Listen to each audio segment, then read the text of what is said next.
Welcome to Humanity Reclaimed. I have been so looking forward to doing this talk for the first ever AI Impact 2023. And this entire talk has completely changed in the last 2 days since OpenAI gave us their incredible announcement of our ability to now create multiple GPTs. So because this is day 3 and we're talking about the future, I want this to be really focused on the here and now and how we take the information that changes every day into our future. So we're going to look a little bit at our recent past, but really none of that is relevant because we are leveraging from where we are today to where we're going tomorrow. And what I want to say first and foremost is that congratulations for being here, because showing up is actually 50% of the journey. And I don't know if you know this, but making decisions is actually the hardest part of any routine or good habit. People really struggle with that because it requires critical thinking. And we're going to dive a little bit into how critical thinking is going to play a massive role in your future. And that paired with AI is going to give you exponential growth, not just in your business, but within your life as well. So we're starting today at the end. And I'm going to be throwing a lot at you to hopefully wiggle some of your fixed ideas about reality and offer you some alternatives to shift your perspective into a future focused vision. And that vision is going to look very different to what you used to in the past. Because in the past, we come from a place of binaries and everything is definitive and it is exact and it is logical and it is just one way and it is extremely linear. And the future is far more kaleidoscopic and multifaceted. And empowered by AI, at the touch of a button, we are able to see a multitude of options and examples and deliverables simultaneously occurring. We no longer need to be so robotic in ourselves. So, to start at the end, what I want you to really understand is that productivity is no longer the answer to all of our problems. Consider time and money officially saved. So you can just take that out of your repertoire. This idea that you need to save time and save money for your clients and your customers, it's saved. Like AI has saved the game. We've got that covered. So we don't need to worry about that burden any longer of talking about my product saves time, this thing makes money, or is going to save you money. Just forget about it. Because what was once seen as very progressive is now seen as small and limited thinking. And I'm going to weave this back quite personally to my own story to give you a bit of perspective on this. And what I'd love you to do is listen for the similarities in your own life, because often what is the most nuanced, specific experience for us actually has universal appeal because we all are coming from the same pool of emotions. So while the circumstance or situation may be different, the feelings are often the same. So in 2022, I was at FounderCon for Techstars, and I'd been involved in the Techstars community in South Africa as both the associate and pitch coach. And I was at this glorious big event with all these brilliant founders talking on stage. And I was thinking to myself what I'd been thinking for the past 18 years, longer. How can I help? What can I do to serve? How can I help these people achieve their dreams? I saw my role as that of a server and a helper. And suddenly the thought occurred to me, which was, what if the way that I am truly meant to help and serve is to lead? What if I'm the one? What if they're not looking for me, but I can look for me? I'm the one. And I'm saying this to you who are watching this today because so often those of us in business are often in a position where we just want to help others. We want it to all be about others. But until we start getting comfortable with what our true deep desires are, it's very difficult to guess what the help others need and think that we're in the position to give it to them when we don't even know how to give ourselves what we truly want. So the more connected you get to yourself, the easier it is to connect to others and to make a product or service within your business that does connect to others. And that connectivity, that reciprocity, that resonance is what's going to create that beautiful exchange of money flow and growth, both within your community and within your bank balance. So I had this awakening, which was maybe it's me, maybe I'm the founder. And I got straight back to LA and I started mapping out what would it look like if I was a founder and I was able to wrap the talent that I have for creative direction and scaling businesses, but based on great marketing campaigns, building communities online, creating creative content. How would I package this into software? How do I scale this? And I mapped it all out on Excel documents, and I got my 76 beta testers. And I was thinking at this time, remember, still very small. I've only just stepped into the idea of being a leader. And I'm thinking, okay, the problem everyone has with marketing is content. That's the problem. I was still stuck in that ridiculous framework of problem and solution. So I thought, maybe if I solve the problem of content first, I'll be able to build what I really want to build, which is optimizing social media in general so that we have more time to do what we want. So I was still thinking like that. And I thought, okay, if I was still thinking like that, the problem is content. Maybe I would have been like the 50 other companies that exist right now who also try to solve that problem. And they solve it by providing a process that speeds up scheduling and posting. So their solution to the problem of content is make it faster, make it easier to post more. If you could post more with ease, you wouldn't have the problem with content, except for the fact that they're answering the wrong question. Because the problem is not about faster and more. It's about coming up with a brilliant idea for that content in the first place. And if you're going to start backtracking from that, how do you rediscover trust in your creative self and even know what the best idea is? You go back to an issue of confidence. So then the problem before that is, how do I feel comfortable enough to even trust my own voice and my own intuition? So then you've got to go back into dealing with childhood wounds and who you are as a person. And it just goes further and further back. So next thing you know, you'll end up being a life coach and trying to teach people how to take confident action before you start worrying about content within marketing, before you start worrying about anything really interesting, which is what happens when you have optimized social media? What happens next? So you can see this rabbit warren that you start to go into if you just on the problem thing. It just goes back down to ultimately creative original thought, the ability to think critically. That's the problem we need to be solving for. And I'll get to that in a minute of how AI is helping us solve for that. So how do you solve for critical creative thinking? Now, Creatrix, which is my prescriptive AI super tool that I have built, does the same thing that Lego and Canva does. So think of Lego as our past and Canva as our present and Creatrix as the future. Do you know what Canva and Lego do the most successfully? The genius of Canva, Lego, and Creatrix is that it offers you something more than just productivity. It's layered, interconnected, multifaceted. What it's offering you is creativity. And I'll get to exactly how they do that. But to understand why this is so relevant, it's because to understand humanity, it's that we don't want to go faster. We want more time to fill with what we enjoy. So there's a shift to understand, instead of spending the amount of time you have, so assuming there's amount of time and you spend it and it dwindles, start thinking of the space of your life experience as a capacity to build with time, to stack time, that the more time you have every day gets layered and layered, and you have the ability to travel back through that time with your memories and have these layered, interconnected experiences. You are filling your time. We don't want just shorter for work. We want longer for pleasure. And the pleasure that I'm speaking about that we get with having more time isn't just time out to rest. Rest is a basic human requirement.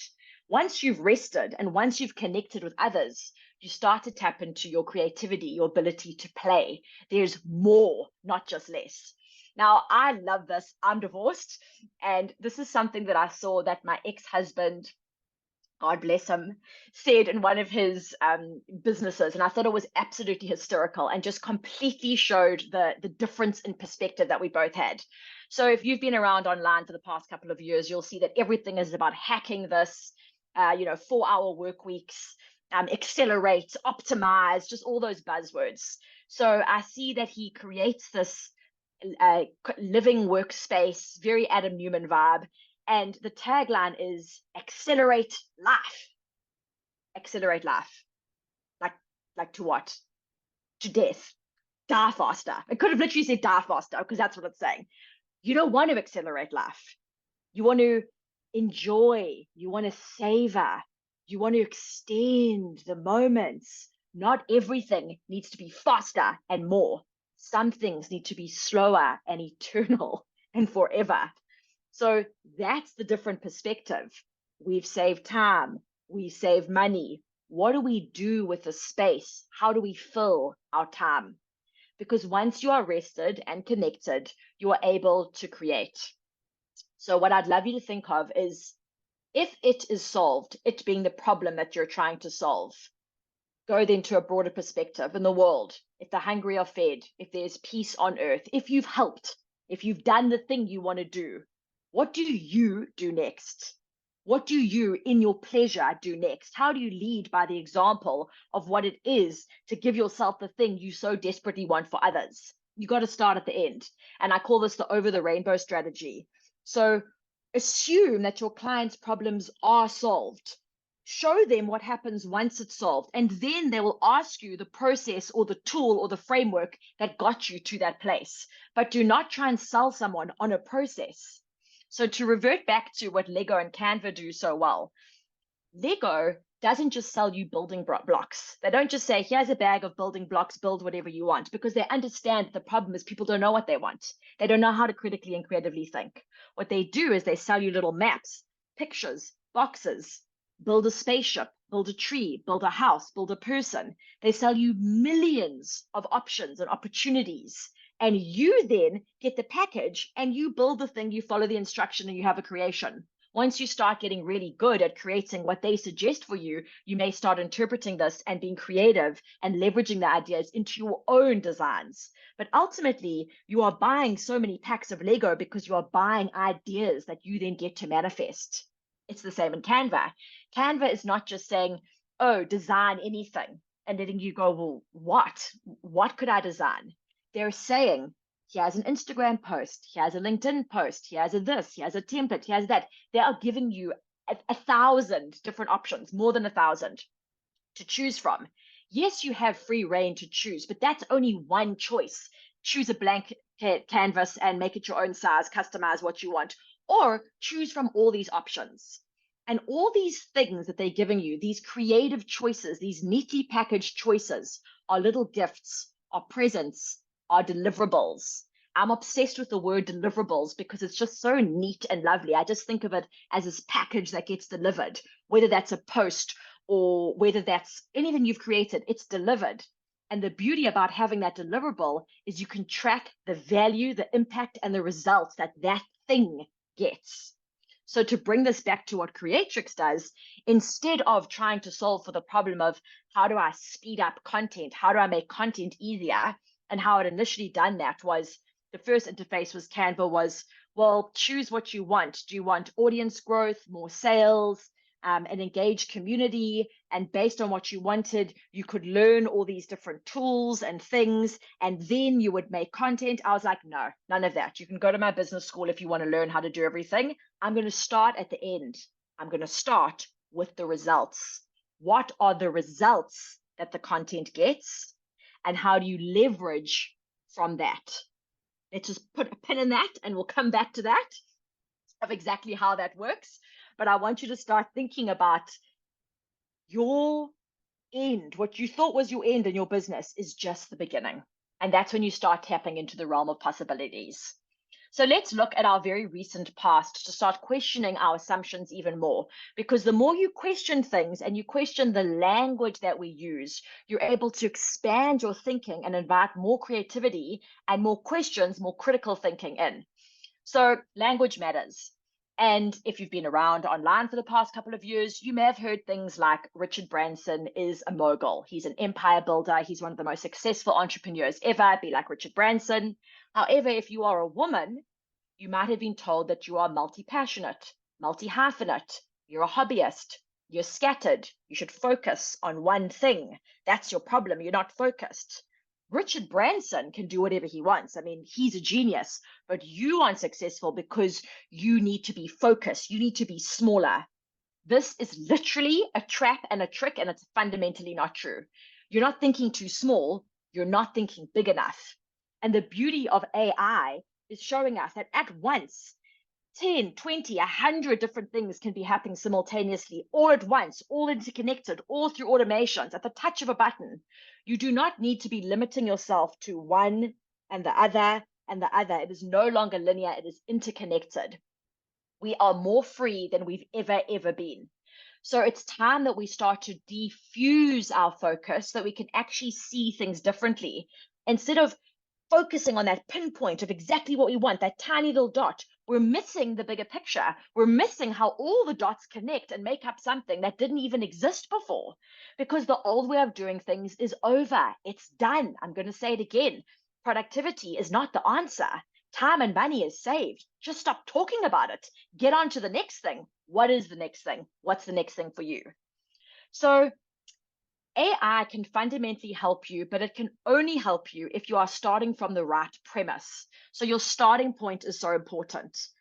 It's like thinking about a map, and you might want to get to this destination, but you've got to orientate and have the compass lead you to the sequence of steps that gets you there, depending on where you are in the map.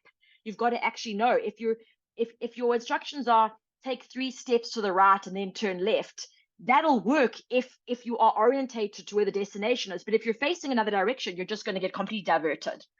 And most generative AI tools are doing that at the moment. They are diverting you from your primary purpose, which is impact, value, results that are quantifiable. They're just giving you fast processes. They're just saying the assumption is with most generative AI, the way you've always been doing things is the best way. Just do it faster.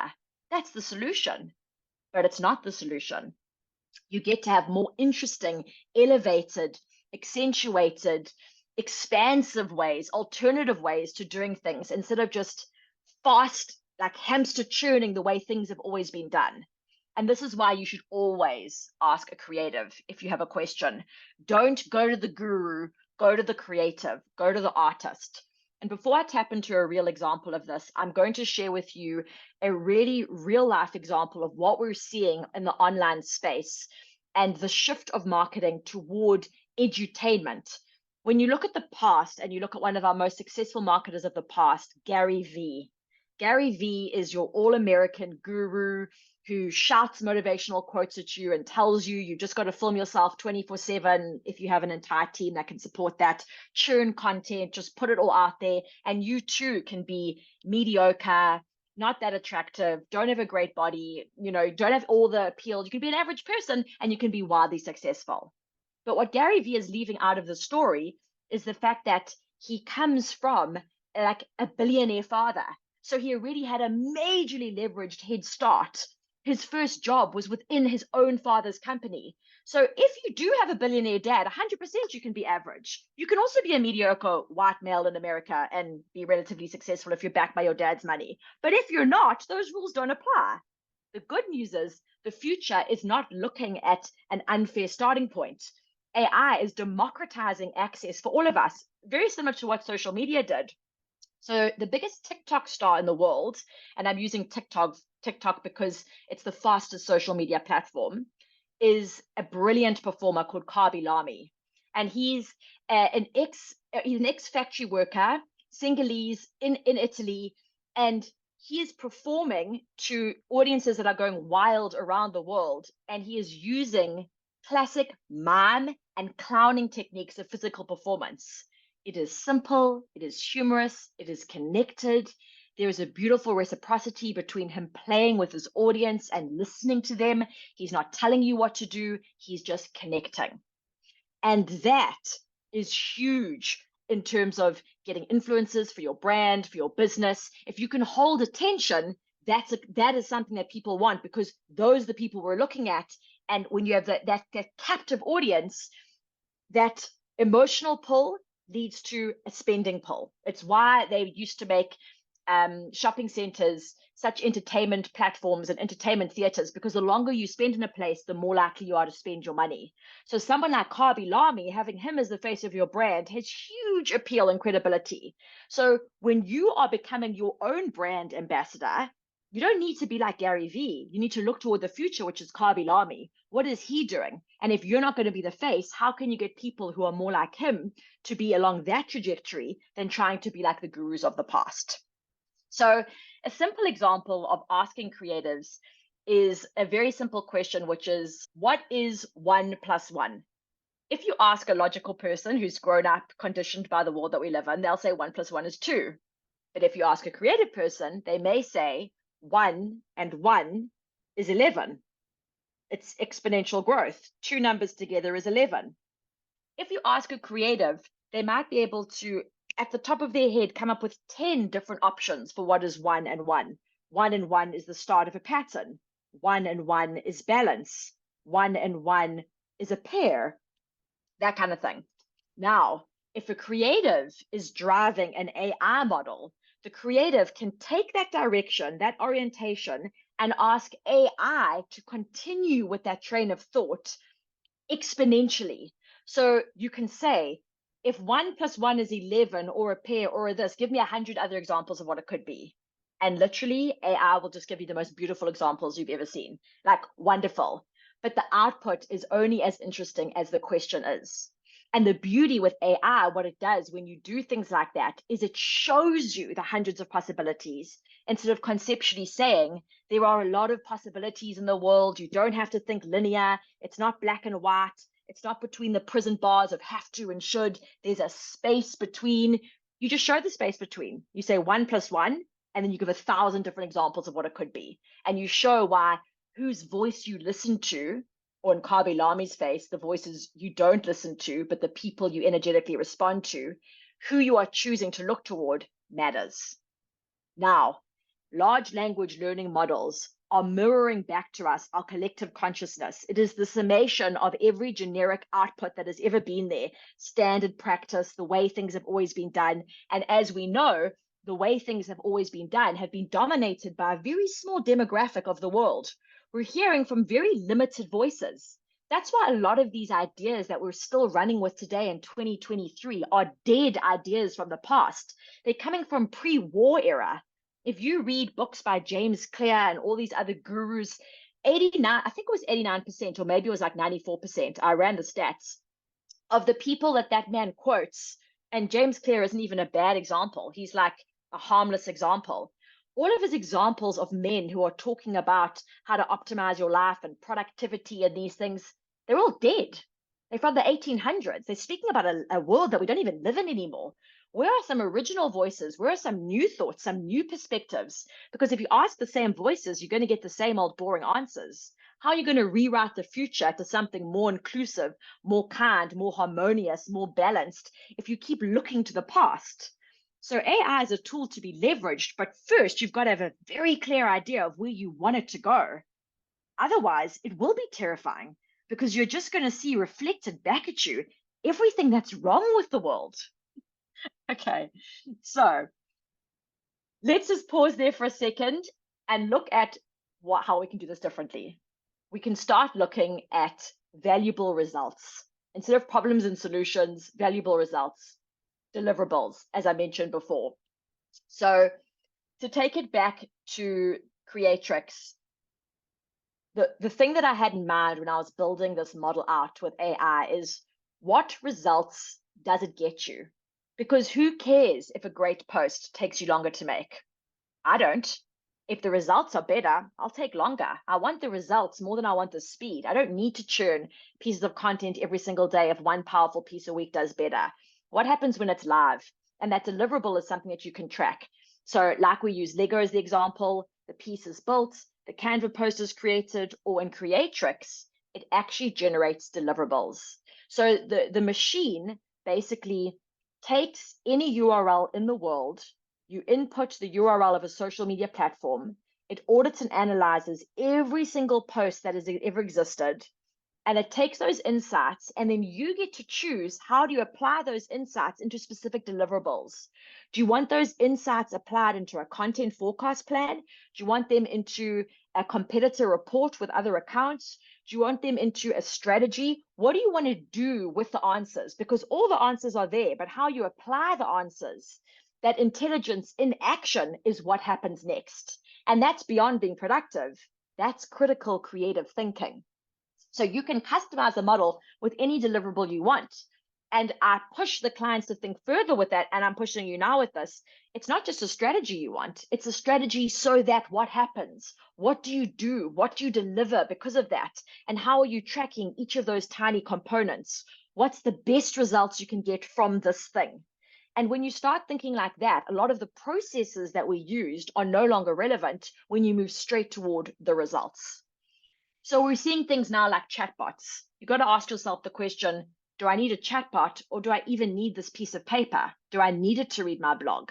Like, is there a simpler way where this can just be automated and be intuitive and respond to each user in a customized way that they don't need to even read paperwork anymore? Do I really need to have the audio version of my blog and my podcast notes distilled and some generic Midjourney images created from my blog? And like, do I need to do 10,000 more things? Or do I need to take the time, think about my philosophy, and find a really captivating way to share that in a profound way? Is more really better? Or is creativity better? Obviously, you know what I think the answer is to that one. So a word or a phrase that I love with thinking like this and understanding our discernment of choice and looking for unusual creative combinations is the word judicious imagination. So this is using your imagination with a practical purpose, thinking about those deliverables in mind, thinking about the impact, the value, the result, the relevance of what that is, and if you really do need to go faster or you need to spend more time on the quality of that. So we're at this beautiful stepping off point, this point of zero, that we can now leap forward like the fool's card in tarot into the unknown. It's a completely new frontier, and we get to really shape this future in a way in which we want. The biggest adjustment that we're facing is the emotional adjustment that maybe what we thought was true is no longer true. Maybe who we thought we were meant to be in this world is no longer true. We don't need to be these optimized machine robotic people with productivity at our forefront. Instead, we can move beyond that into creativity. We can start to think about what we truly want to do next. So it's time to emotionally adapt to this new frontier, and that requires a lot of rest, not just as a luxury, but as an absolute necessity to have that space and that time, because once we are rested, we can start to think about what we want to create. So what's beyond optimizing social media? What's beyond the product or service that you're offering now? So the best way to predict the future is to create it, to describe one and imagine one that is so exciting and so intoxicating that you can't not move toward it.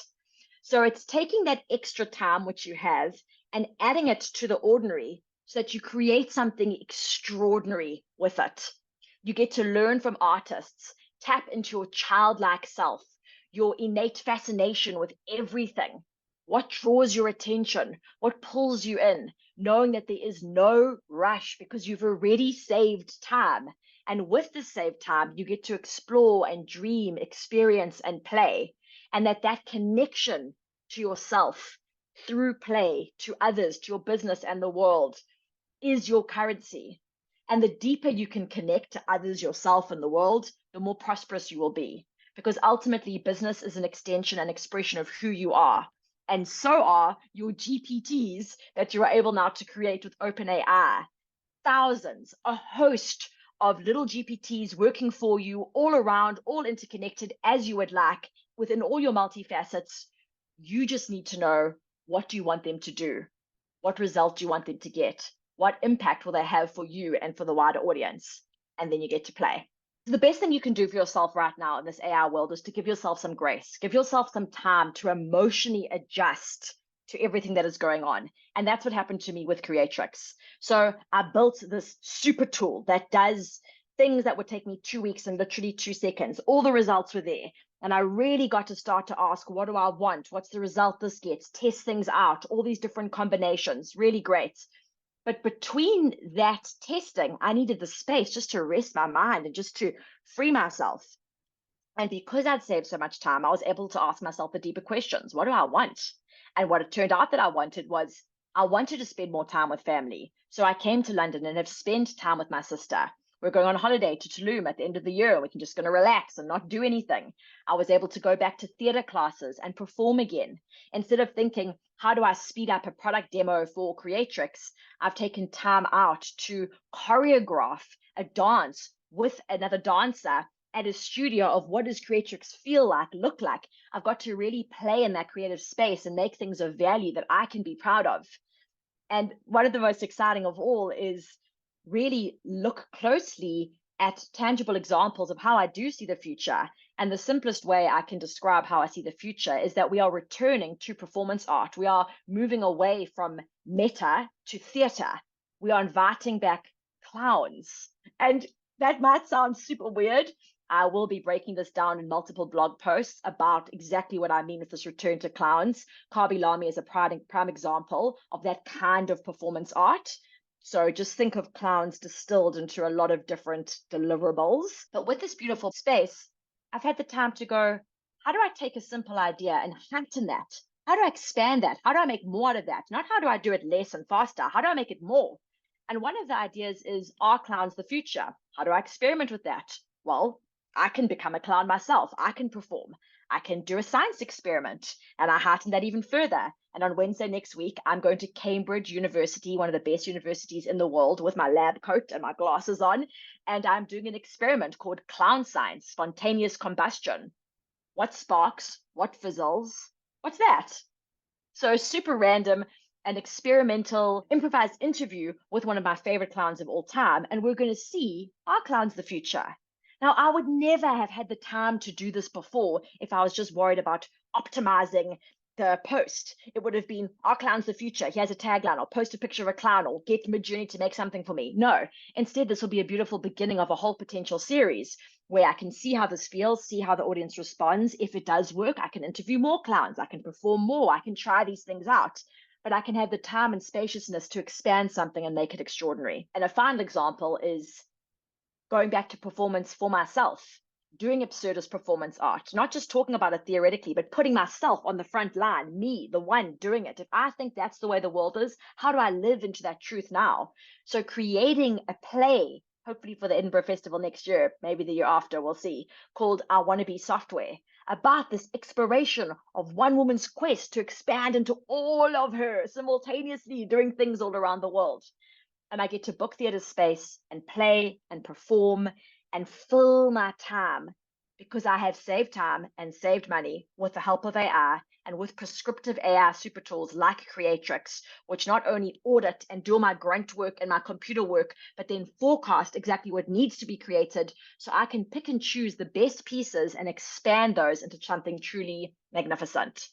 So we're at this gorgeous time where you really get to invest in your creative self, to dig deep and go, how do I want the world to look? How do I want to show up as the future version of myself to invite others in to play with me? And in doing so, we get to reclaim our humanity, which is our creative, connected self.